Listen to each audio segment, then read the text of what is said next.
अभिनेते राहुल सोलापूरकरांविरोधात ठाकरे गट चांगलाच आक्रमक झाल्याचं पाहायला मिळत आहे। त्यांनी शिवरायांबाबत केलेल्या वादग्रस्त वक्तव्यावरून आज पुण्यामध्ये आंदोलन सुरू आहे। कोथरूड परिसरामध्ये ठिय्या आंदोलन केल्यानंतर ठाकरे गटाने सोलापूरकरांच्या घरावर देखील मोर्चा वळवलाय। राहुल सोलापूरकरांनी माफी मागावी नाहीतर पेटाऱ्यात बंद करू असं आंदोलनकर्त्यांनी म्हटलंय।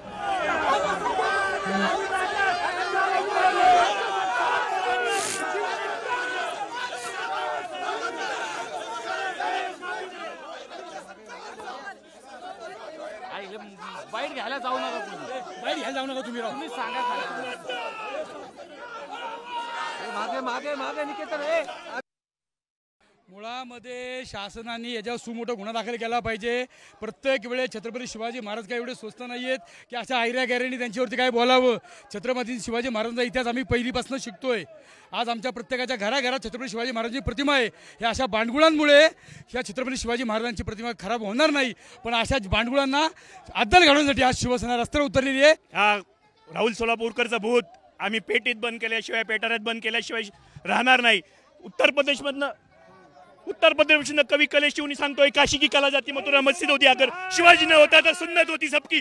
हे असून हा मराठी असून हा शिवाजी महाराजांचा अपमान करतोय, त्याचा आम्ही जाहीर धिक्कार करतो। आज अजित पवार तुम्ही देखील सरकारमध्ये आहात, तुमच्या समोर छत्रपती शिवाजी महाराजांचा अपमान होतोय। या सरकारमधून बाहेर पडा, हे शिवद्रोही सरकार आहे। देवेंद्र या टाकलेला आम्ही पकडणार, पुणे शहरामध्ये त्याला काळा लावणार आहे, पुणे शहरात त्याला पकडून काळा लावणार, त्याने फिरून दाखवा कुठं पण आम्हाला। आता झोपलंय काय स्वतःला हिंदुत्ववादी सरकार मानणारा? आता झोपलं का? कुठं गेला तुमचा हिंदुत्ववादी? पाठवत आहे आज सोलापूरकरला घरात ठेवले। सोलापूरकरला यांनी चौकीत घेऊन त्या सोलापूरची पात्रता काय योग्यता लायकी आहे का? त्याची लायकी आहे का? त्या सोलापूरकरची त्याची गाडावरला धिंडा काढली पाहिजे। तर दुसरीकडे अभिनेते राहुल सोलापूरकरांविरोधात सिंधुदुर्ग आणि सोलापुरात देखील आंदोलन केलं जात आहे। सिंधुदुर्गात सोलापूरकरांच्या प्रतिमेला जोडे मारत त्यांच्या वक्तव्याचा निषेध करण्यात आलाय, तर सोलापुरात संभाजी ब्रिगेडनं तातडीने गुन्हा दाखल करावा अशी मागणी देखील केली आहे। यावेळी सोलापूरकरांविरोधात जोरदार घोषणाबाजी करण्यात आली आहे।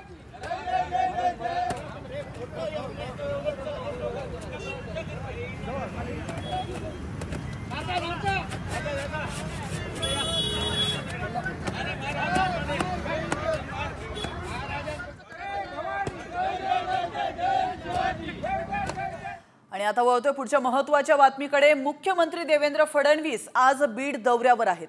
सरपंच संतोष देशमुखांच्या हत्या प्रकरणानंतर देवेंद्र फडणवीस पहिल्यांदाच बीडमध्ये आलेत। बीडमध्ये होणाऱ्या सरकारी कार्यक्रमांना मंत्री धनंजय मुंडे मात्र गैरहजर राहिल्याचं पाहायला मिळत आहे। तर डोळ्यांचं ऑपरेशन असल्याने येऊ शकणार नसल्याचं धनंजय मुंडे यांनी म्हटलंय। तर पर्यावरण मंत्री पंकजा मुंडे आणि भाजपा आमदार सुरेश धस आज एकाच व्यासपीठावर पाहायला मिळतील। गेल्या काही दिवसात आमदार सुरेश धस यांनी आपल्याच पक्षाच्या पंकजा मुंडेंवर विविध आरोप केल्याचं आपण पाहिलंय। त्यामुळे भाषणात हे दोघे काय बोलतात याकडे सर्वांचंच लक्ष लागलंय।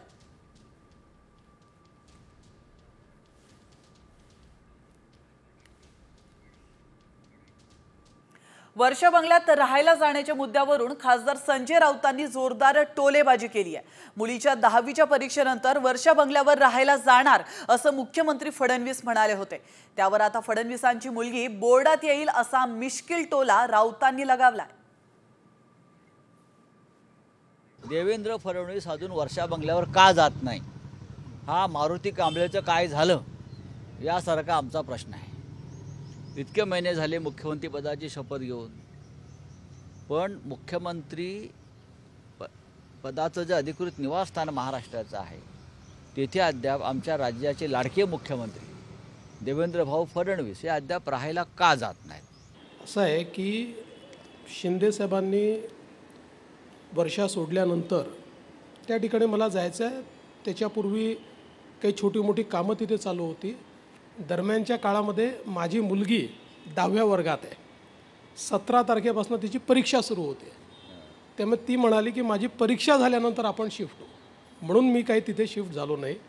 परीक्षा झाल्यानंतर त्या ठिकाणी शिफ्ट होईल। पण इतक्या वेड्यासारख्या चर्चा मला तर वाटतं माझ्या स्तराच्या माणसांनी अशा चर्चांना उत्तरही देऊ नये अशा प्रकारच्या चर्चा आहेत. माननीय मुख्यमंत्र्यांनी काल सांगितलं की त्यांची मुलीची 10वीची परीक्षा आहे. मी त्यांना शुभेच्छा देतो. त्यांच्या मुलीला ती बोर्डात पहिली येऊ, बरं का. आमच्या मुलीसारखीच आहे ती बोर्डात पहिली येऊ.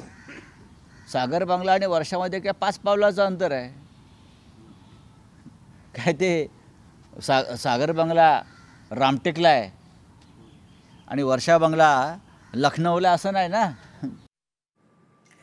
तर दुसरीकडे संजय राऊतांवर विरोधकांनी जोरदार निशाणा साधलाय. ज्यांच्या मेंदूत रेडा घुसलाय ते रेड्याचे भाषा करतायत, त्यांच्यावर उपचार करण्याची मागणी शेलारांनी केली आहे. तर अंधश्रद्धा पसरवणाऱ्यांवर सुमोटो सुद्धा दाखल करा असं शंभूराज देसाई म्हणाले.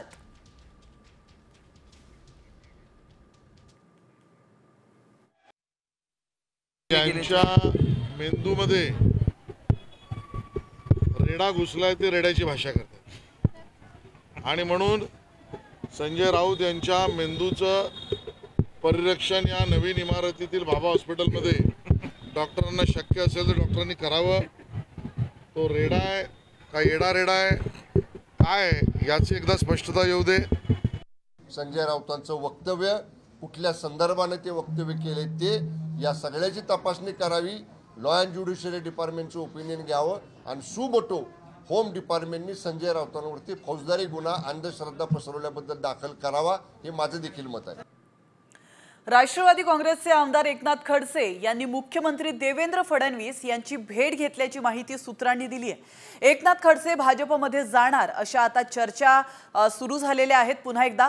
मात्र लोकसभा आणि विधानसभा निवडणुकीनंतर खडसेंचा भाजपमध्ये प्रवेश झालेला नाहीये. तेव्हा उद्विग्न झालेल्या खडसेंनी शरद पवारांच्या राष्ट्रवादीतच राहण्याचा निर्णय घेतला. आता एकनाथ खडसेंनी मुख्यमंत्री देवेंद्र फडणवीसांची भेट घेतली आहे. त्यामुळे खडसेंची पुन्हा भाजपमध्ये घर वापसी होणार का अशा चर्चा पुन्हा एकदा सुरू झाल्या.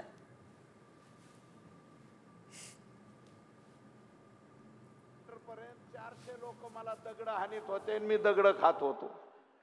कितीतरी शिव्या खाल्ल्या, पण मी म्हणलं होतं राजेश खन्नाचा दुश्मन चित्रपट मी आठवला की त्या दुश्मन मध्ये ओरडण्यामध्ये खुंटेफळचे सुद्धा लोक असतील. याच माझ्या बांधवांनी मला दगड मारली. त्यावेळेस एस.एल. कुलकर्णी, अशोक खेडकर हे काही अधिकारी होते. निनाळे नावाचा सर्वेअर होता.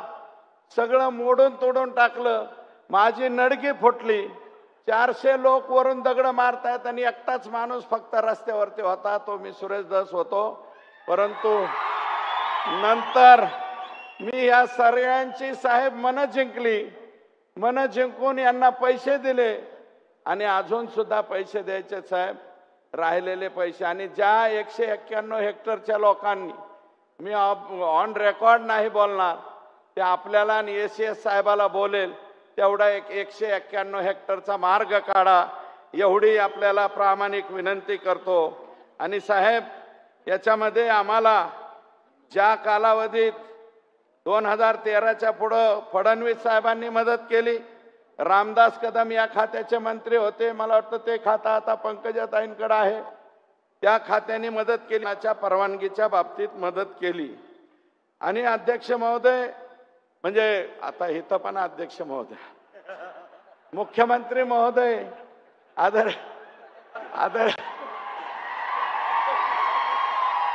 साहेब, कधी कधी मी स्वप्नात सुद्धा चावळू नये अशी अवस्था माझी झाली. आदरणीय मुख्यमंत्री महोदय, जवळपास 2014ला मी पडलो तर 2024 पर्यंत या खुंटेपळ साठवण तलावावर तुम्ही जे बसलेला आहात याच्यात फक्त 2% काम झालं आणि मी निवडून आल्यावर 23% काम झालं आत्ता. आणि हे काम का झालं? देवेंद्रजी फडणवीस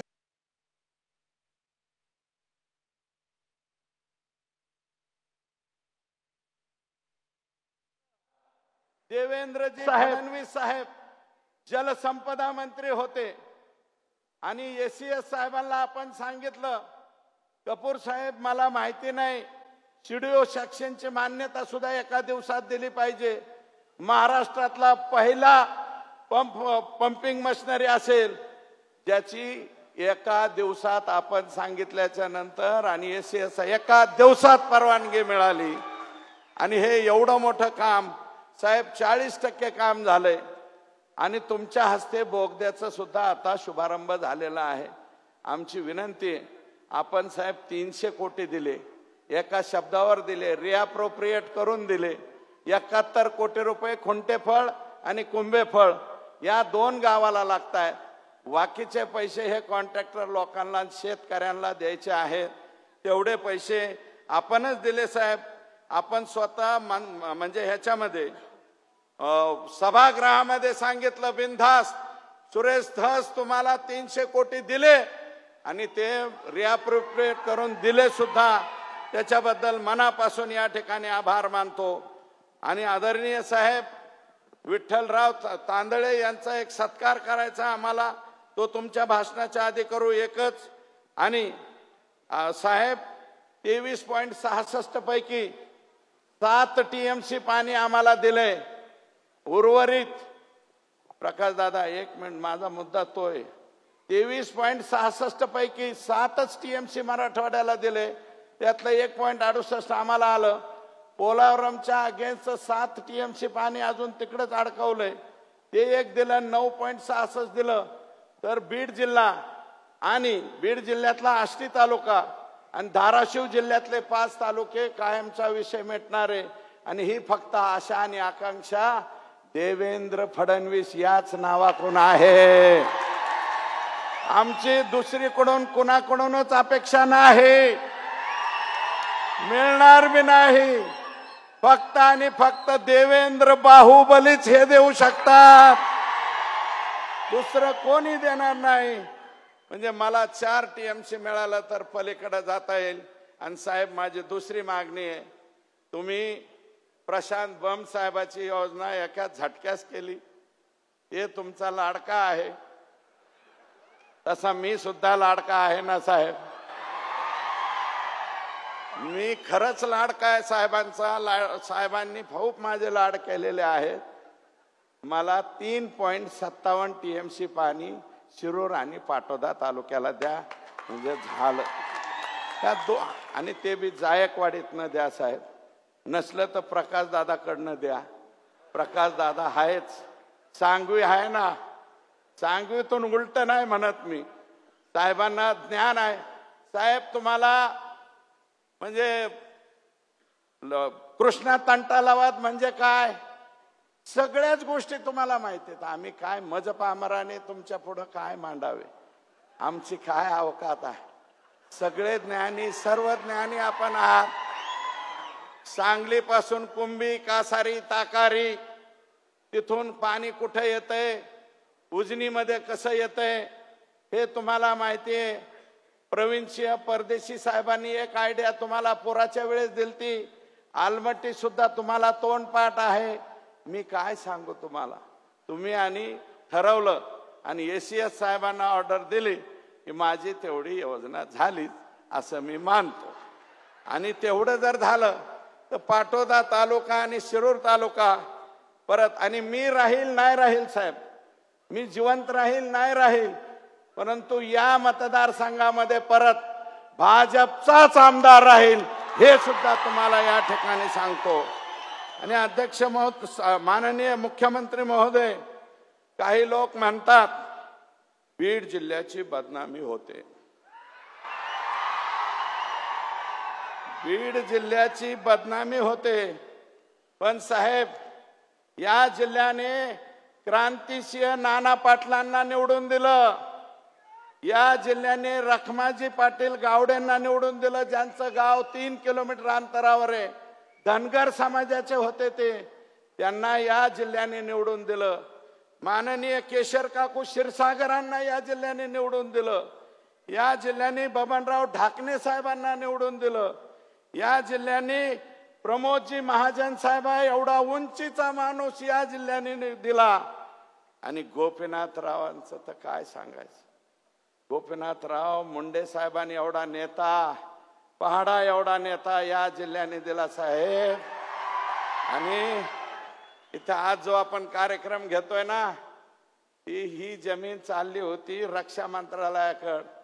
3 दिवस साहेब माझ्यासाठी तिथं झोपून राहिले. प्रमोदजी मंत्री होते, मी आमदार होतो पहिल्या टर्मचा. धोंडे साहेब पाय निघाले होते. आम्ही म्हणलं यांना महाराष्ट्राच्या पुढे जाऊन द्यायचं नाही, म्हणून ते स्वतः संरक्षण मंत्री जॉर्ज फर्नांडिस साहेबाकडे आले आणि हे कॅन्सल करून घेतलं. आणि म्हणून आज आता हा प्रकल्प या ठिकाणी आपण करतोय. शाहूराव पाटील, माधवराव पवार, सुंदरराव सोळंके साहेब या जिल्ह्याने, शिवाजीराव पंडित दादा जे आजही छत्र आम्हाला पाया पडायला शिल्लक आहे, ते छत्र सुंदरराव सोळंके, शिवाजीराव पंडित साहेब आणि विमलताई मुंदडा सुद्धा या जिल्ह्याने नेते दिल्या. असे अनेक राजकारण्यांची जडणघडण या ठिकाणी सगळ्यांची झाली. विखे पाटील साहेबांना आमच्या इकडचं बऱ्यापैकी सगळं माहिती आहे.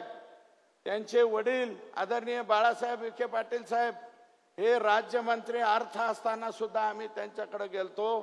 गेल्याबरोबर एका दिवसात काम आमचं करून दिलं होतं साहेब. तसं विखे पाटील सुद्धा आमचं काम करतात, गेल्यानंतर झटकन काम करतात. महसूलचं बऱ्यापैकी काम त्यांनी आमचं केलं आणि एक ऐतिहासिक निर्णय घेतलाय, त्याच्यावरती आज बोलत नाही. पुन्हा एकदा तुम्हाला आणि त्यांना आम्ही सत्काराला बोलू, त्यावेळेस बोलू, आज नाही बोलणार. अध्यक्ष, माननीय मुख्यमंत्री महोदय, प्रशासकीय अधिकारी म्हणून राजेश कुमार जे आज महसूलचे सेक्रेटरी ACS आहेत, त्यांनी इथे या जिल्ह्यात काम केलं. आनंद लिमये साहेब 4 वर्षापेक्षा जास्त, 5 वर्ष राहिले. राजेश कुमार सुद्धा 4 वर्ष राहिले. सुनील केंद्रेकर साहेबासारखा माणूस इथं 4 वर्षापेक्षा जास्त राहिला. नवल किशोर राम, आज साहेब तुम्ही नवल किशोर रामांना इथून उचलून संभाजीनगरला दिलं, पुण्याला दिलं. मी आता काल परवा गेलतो, CPMO ऑफिसला आहेत ते नवल किशोर राम यांनी इथं काम केलं. आणि पोलीस अधिकारी संतोष रस्तोगी साहेबांनी इथं काम केलं. लक्ष्मी गौतम सारख्या SP-नी या जिल्ह्यात काम केलं. माननीय मुख्यमंत्री, परंतु काही ठराविक राजकारण्यांनी गुन्हेगारी वृत्तीला पाठिंबा दिल्यानं जिल्ह्याची प्रतिमा मलिन झाली होती. परंतु साहेब, आपण संतोष देशमुखच्या प्रकरणात जी कणखर भूमिका घेतली, मला सगळ्या जणांना विनंती आहे, जी मुख्यमंत्र्यांनी संतोष देशमुखाच्या खून प्रकरणात कणखर भूमिका घेतली, ती जेवढ्यांना आवडली तेवढ्यांनी दोन्ही हात वर करा.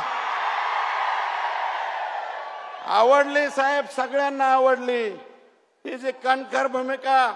आणि तुम्ही जे म्हणले ना, मी कुणालाच सोडणार नाही, त्याच्यावरती सगळ्या जनतेचा विश्वास आहे, आमचा सगळ्यांचा विश्वास आहे. आणि माननीय मुख्यमंत्री महोदय, अजून राख, वाळू, भूमाफिया यांना सुद्धा मोका लागला पाहिजे अशी आमची विनंती आहे. आणि तुम्ही ते लावाल ही आमची खात्री आहे.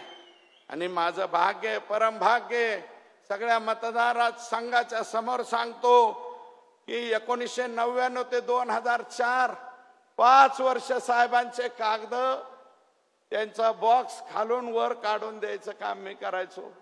शेजारी माग पुढं बसण्याची संधी मला मिळाली साहेब 1999ला. मी फार छोटा माणूस आहे. गंगाधरराव फडणवीस साहेब तरी MLC होते, माझा बाप ग्रामपंचायतचा सदस्य सुद्धा झाला नाही, तरी तुम्ही मला शेजारी बसून घेतलं. त्याच्याबद्दल मी मनापासून या ठिकाणी आभार मानतो. 2000 साहेब माझ्यावर हरळ उगवली असती. हरळ उगवणे म्हणजे काय हे माहिती आहे. 2019 पासून माझ्यावर, माझ्या कुटुंबावर कटकारस्थाने करून वेगवेगळ्या पद्धतीने त्रास देण्याचा काम झाला, प्रयत्न झाला. परंतु आपण माझ्या पाठीमागे दत्त म्हणून उभा राहिलात, हे सुद्धा सगळ्या लोकांना या ठिकाणी सांगतो. साहेब, मला चांगलं आठवतंय 2019 मध्ये पूर्ण बहुमत येऊन सुद्धा तुम्ही राज्याचे मुख्यमंत्री झाला नाहीत. जनादेश तुमच्या बाजूने होता, पण पहाटच आमचा जनादेश चोरून नेला. ज्या प्रकारे आपल्यावर आणि त्या कालावधीत ज्या प्रकारे आपल्यावर राजकीय आणि कौटुंबिक जीवनातून उद्ध्वस्त करण्याचे कटकारस्थानं राखली गेली, रचली गेली, परंतु आपण कुशाग्र बुद्धीने जो संघर्ष केला ना साहेब, त्याला तोडच नाही, त्यावर मात केली आपण. आणि त्याला तोडच नाही, बिनजोड पहिलवान म्हणतात, तो बिनजोड पहिलवान आहे तुम्ही. आपल्याकडे हगाम्यात फिरतात ना, दुसरा पहिलवानच उठत नाही. आता हा बिनजोड पहिलवान झालेला आहे, झालाय का नाही, हो की नाही? आणि मला अभिमान आहे साहेब, आपण विरोधी पक्ष नेता असताना भाजपाचे 106 वरचे 26 त्यात मी सुद्धा होतो. तुम्ही आणि पंकजाताईंनी दोघांनी खूप चांगली मदत त्यावेळेस केली होती. आणि आमदारापैकी, एवढ्या आमदारापैकी एकही आमदार कोणाच्या दारात गेला नाही, कोणाच्या समोर जाऊन ऍडजस्ट व्हायला गेला नाही. तुमचं नेतृत्व होतं. हे आपलं राजकीय कौशल्य आणि व्यक्तिगत जिव्हाळा असल्याचं सर्टिफिकेट होतं साहेब. नाही तर लय आमदार इकडून तिकडं तिकडून इकडं. तुमच्या प्रेमामुळं साहेब एकही माणूस फुटलं नाही हो. बाकीचे नाही तर लय काय आता फार कोणाचे घर पाडा, कोणाचं काय करा, लय केलं. पण तरी बी कोणाचं, आमच्यासारख्यावर 30-30 केसेस झाल्या साहेब त्या कालावधीत. 30-30 गुन्हे. आणि रात्री 11:30 पोलिस पाठवायचे नाहीत का घरात म्हणायचे. इतके वाईट दिवस काढले साहेब आम्ही, पण कुणाच्या दारात गेलो नाही. आणि अध्यक्ष, शेवटचं मुख्यमंत्री महोदय, मी दीवार चित्रपट पाहिला होता. दीवार, हे मला पाणी पाजलं पान.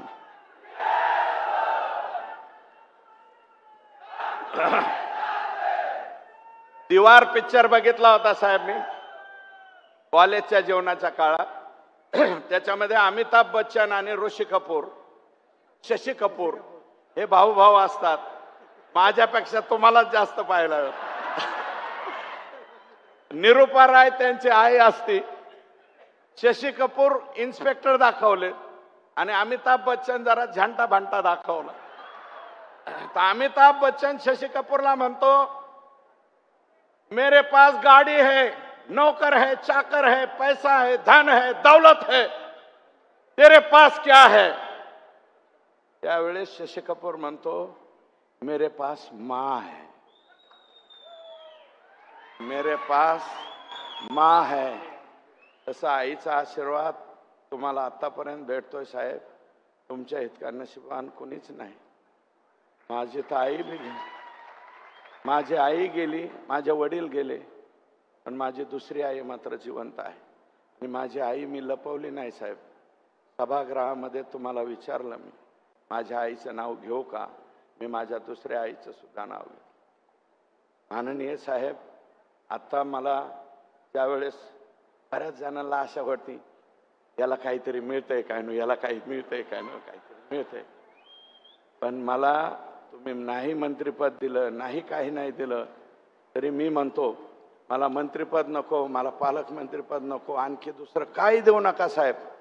फक्त हे 4 TMC आणि तिकडचं 3.5 TMC. आणि हिनवतेत साहेब, मला हिनवतेत. याचं काय मुख्यमंत्र्यापाशी, याचं काय मुख्यमंत्र्यापाशी. मला म्हणते तेरे पास क्या है?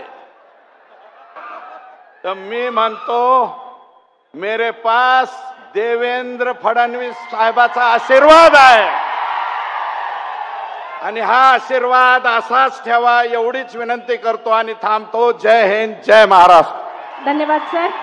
जोरदार टाळ्या धस साहेबांसाठी झाल्या पाहिजेत. आणि कडा सहकारी साखर कारखान्याचे 3 अधिकारी त्यांनी मंचावर यायचं आहे, संपर्क साधायचा आहे.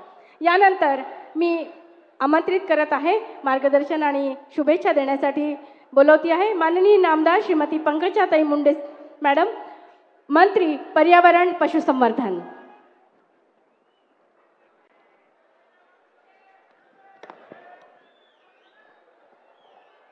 आज आष्टी उपसा सिंचन योजना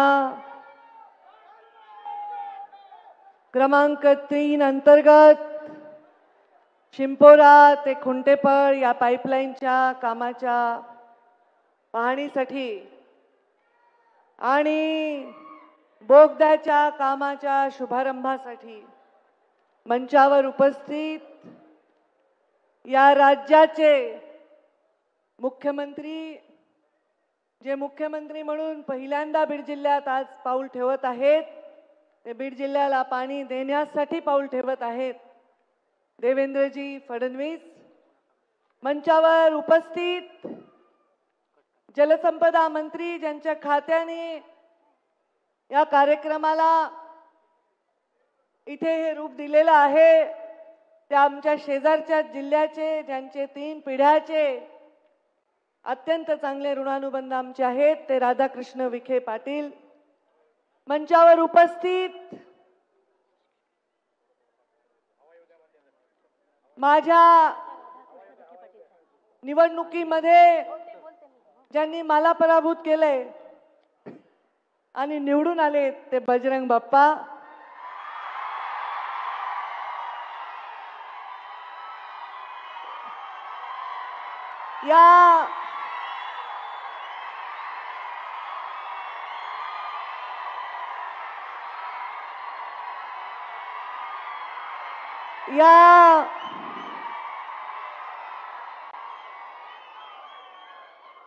या जिल्ह्याचे आमदार, ज्यांना 2009 मध्ये पहिल्यांदा गुलाल लागला, तो भारतीय जनता पार्टीतूनच लागला आणि आता 2024 मध्ये परत आमदार म्हणून निवडून आले, ते ज्यांनी ही सभा आयोजित करण्यामध्ये मोठा लोकांचा संग्रह करण्यामध्ये योगदान दिलंय आणि प्रचंड उत्साहाने लोक टाळ्या वाजवत आहेत. राष्ट्रवादीचा खासदार निवडून आणला म्हणलं तरी भाजपच्या आमदारांच्या टाळ्या जास्त वाजल्या आहेत, ते आदरणीय सुरेश अण्णादास. मंचावर उपस्थित आमचे ज्येष्ठ मार्गदर्शक, अनेक वर्ष ज्यांचा संबंध आमच्या परिवाराशी आहे आणि पहिल्यांदा लोकसभा निवडणूक त्यांनी सुद्धा इथून लढली, ते आदरणीय प्रकाशदादा सोळंके. मंचावर उपस्थित माझे सहकारी आमदार नमिता मुंदडा, आताच नवनिर्वाचित आमदार गेवराईचे विजयराजे पंडित आणि बीडचे आमदार संदीप क्षीरसागर. बघा देवेंद्रजी, तुम्ही बघताय ना तुम्ही. आणि मंचावर उपस्थित माजी आमदार,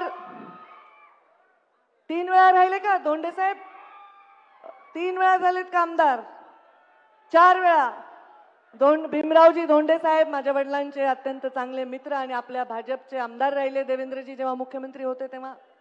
मंचावर उपस्थित अपक्ष म्हणून निवडून आले होते, युतीच्या शासनामध्ये आमदार राहिलेले साहेबरावजी दरेकर. मंचावर उपस्थित आमच्या शासनात आमचे मुख्यमंत्री जेव्हा देवेंद्रजी होते तेव्हा गेवराईचे आमदार राहिले लक्ष्मण पवार.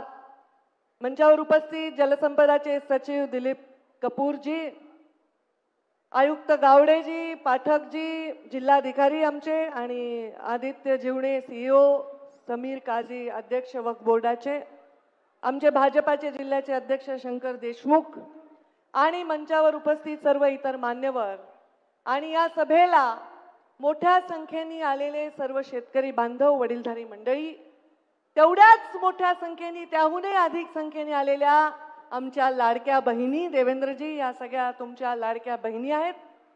आणि अत्यंत जोरात घोषणाबाजी करून या कार्यक्रमाचा उत्साह वाढवत असलेले देवेंद्रजी, आपल्याला बाहुबली म्हणून संबोधित करणारे हे सर्व युवा बांधव.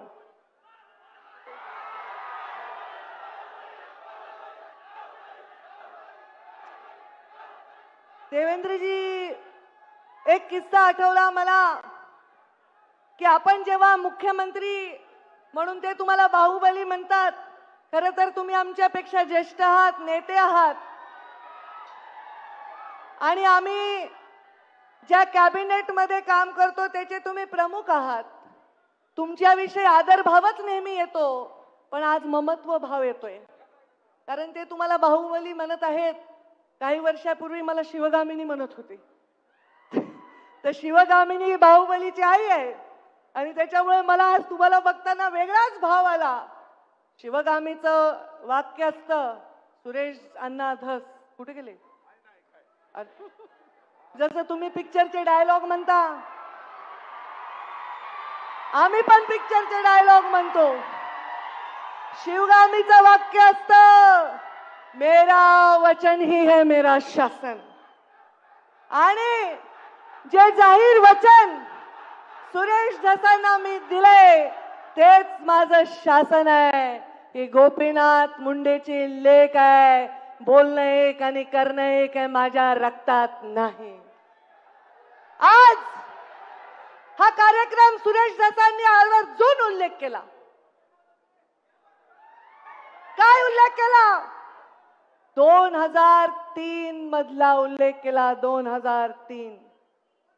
देवेंद्रजी फडणवीस मुख्यमंत्री महोदय, आपण कदाचित ज्यांना लहानपणापासून पाहत आला ते प्रमोद महाजन आणि गोपीनाथ मुंडेंचा किस्सा सुरेश धस अण्णांनी सांगितला. अण्णा, मी पण तुम्हाला म्हणते बरं का अण्णा, तुम्ही ताईसाहेब म्हणत नाही, जशाला तसंच आहे आपलं प्रेमाचं नातं. इज्जत आम्ही देतो, पण मला आज आनंद वाटला की त्या 2003चा उल्लेख झाला. आदरणीय मुख्यमंत्री महोदय, मी तुम्हाला आठवण करून देऊ इच्छिते, म्हणजे तुम्ही सांगू शकता की याचा उगम आपल्या पक्षाच्या नेत्यांकडून झालाय. या ठिकाणी एक सैनिकी छावणी होण्याची प्रस्ताव जॉर्ज फर्नांडिस मंत्री असताना झाला होता. आणि हे पोरं आता घोषणा देत आहेत, युवा आमचे उत्साही, ते कदाचित लहान असतील, रांगत असतील, जन्मलेही नसतील. 2003 यामध्ये प्रमोद महाजनांना एक पत्र मुंडे साहेबांनी 2003च्या जानेवारीत दिलं आणि 19 फेब्रुवारी 2003ला जॉर्ज फर्नांडिसांना पत्र दिलं की हे 40-42 जे गाव आहेत हे माझे गाव आहेत, इथे राहणारे माणसं माझे जीवाभावाचे, इथे सैनिकी छावण्या करू नका, इथे शेतकरींचा उदरनिर्वाह शेतीवर जातो, या जमिनी बागायती असून इथे पाणी येण्यासाठी इथे एखादी उपसा सिंचन योजना करा. हे 2003चं त्यांचं पत्र, ज्याचा आवर्जून सुरेश अण्णांनी उल्लेख केला. आपल्या जिल्ह्याच्या शेतकऱ्यासाठी, आपल्या जिल्ह्याच्या तळागाळातल्या माणसासाठी सदैव काम करताना, कुठली भूमिका घेताना कधी मागे पुढे बघायचं नाही. आजच्याही कार्यक्रमात चर्चा होती, पंकजा मुंडे येणार येणार येणार, का नाही येणार बाबा? सुरेशांना, तुम्ही आपल्या जयदत्तचं लग्न केलं तेव्हा मला साडी घेऊन पत्रिका घेऊन आला होतात, तेव्हा मी आले. धाकट्याचं नाव काय? सागरचं करताल, तेव्हा बोलवलं तर येईन बाबा, नाही बोलवलं तर नाही येणार. पण हा कार्यक्रम शासनाचा आहे आणि आज तरी शासन देवेंद्र फडणवीस आणि पंकजा मुंडे मंत्री आहे, राधाकृष्ण वाके पाटील मंत्री आहे, तेव्हा मी आले. तुम्ही घरगुती कार्यक्रमाला बोलवलं तर येईन, पण हा सरकारी कार्यक्रम आहे आणि हा माझ्या शेतकऱ्यांच्या भविष्याचा कार्यक्रम आहे. त्यामुळे इथे कुठे बॅनर मध्ये फोटो आहे का, पत्रिकेत नाव आहे का, माझी खुर्ची कुठे आहे, ह्या कसल्याही गोष्टीत मी पडले नाही. तुमच्यात जरी बसून मला बसता आलं तरी मी आले असते. पण माझंही भाग्य मोठं आहे ना, मी पण मुख्यमंत्र्यांची लाडकीच वाटते, कारण मी त्यांच्या हेलिकॉप्टरमध्ये आले.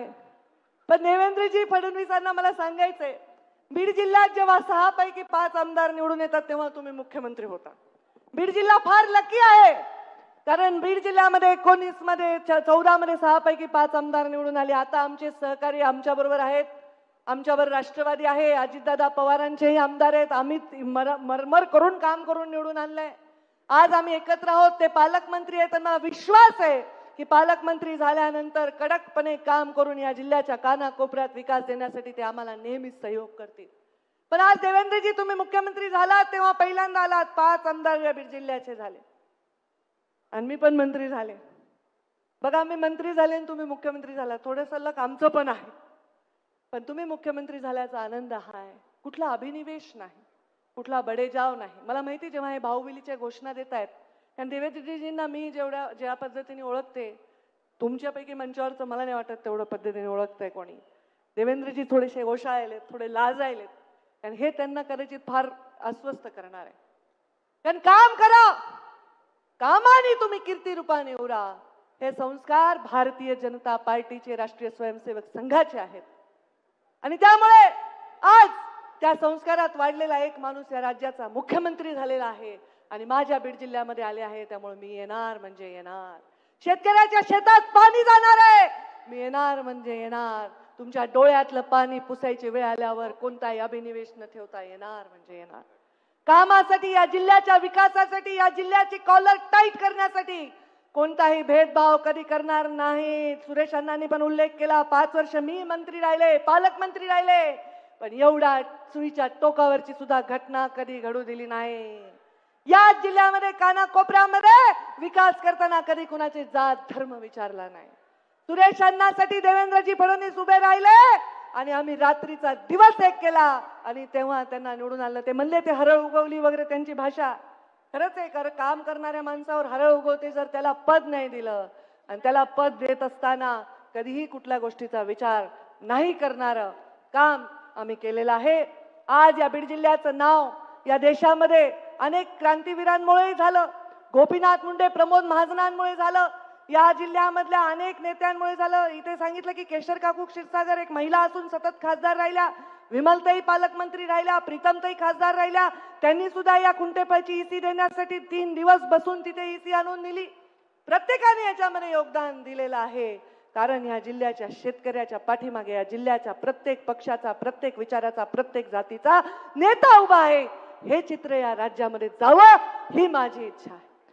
देवेंद्रजी एकच वाक्य बनून सांगेन, हा जिल्हा आहे ना, जसा सह्याद्री कळला नाही मोगलांना, त्यांनी शिवाजी महाराजांना त्यांना वाटते हे मुठभर सैन्य घेऊन आम्हाला सारखे कसे हरवतात. सह्याद्रीच्या कराकपारीमध्ये फिरणारे मावळे कसे गायब व्हायचे, कसे यायचे, कसे आक्रमण करायचे हे त्यांना कळलं नाही. सह्याद्रीच्या अंगाखेंद्यावर खेळलेल्या शिवबा आणि त्यांच्या मावळ्यांनी मोगलांच्या नाकात दम केला होता. तसा हा माझा जिल्हा सुद्धा आहे. हा गडांचा जिल्हा आहे. गडांवरून राजकारण होतं असं बाहेर वाटलं तरी गडांवरून राजकारण होत नाही. गडांच्या गादीवर लोक नतमस्तक होतात, पण या जिल्ह्यामध्ये कोणीही व्यक्तीला कधी पूजत नाही. हा जिल्ह्यामधला माणूस विकासाच्या पाठीमागे भक्कमपणे उभा राहिलेला आहे. म्हणून त्यांच्या पाठीमागे कुणाचा बाप खासदार नाही, आमदार नाही, असेही लोक इथे मोठे नेते झालेले आहेत. आमचे तर वडील नेते होते, तो आशीर्वाद आमचा अधिकचा आहे. पण पायामध्ये कधी माती न लागता, काटा न लागता जीवन जगलेला माणूस जेव्हा काट्यात चालतो त्याचाही सन्मान होतो. असे आमचे नरेंद्र मोदी आमचे प्रधानमंत्री म्हणून आम्हाला लाभलेले आहे. देवेंद्रजी, तुम्हाला प्रधानमंत्र्यांचे आशीर्वाद लाभतात. शेवटी काम सगळे करतात, कष्ट सगळे करतात, सगळ्यांना जीवनामध्ये योगदान असतं. तुम्ही मुख्यमंत्री व्हावं म्हणून आम्ही सुद्धा रात्रंदिवस प्रचार केला, घसा कोरडा करेपर्यंत सभा घेतल्या. आम्हाला माहित होतं की तुमच्या हातामध्ये हे नेतृत्व येणार आहे. नरेंद्र मोदींनी जसा तुमच्या डोक्यावर नेहमी हात ठेवलाय, तुम्ही सुद्धा तुमच्या अनुयायाच्या डोक्यावर हात ठेवून अशी विकासाची कामं करत आलात, करत राहाल आणि बंधकी, भाईचारा ह्या वाढवत राहाल अशी अपेक्षा मी तुमच्याकडनं व्यक्त करते. माझ्या जिल्ह्यामध्ये परत एकदा तुमचं स्वागत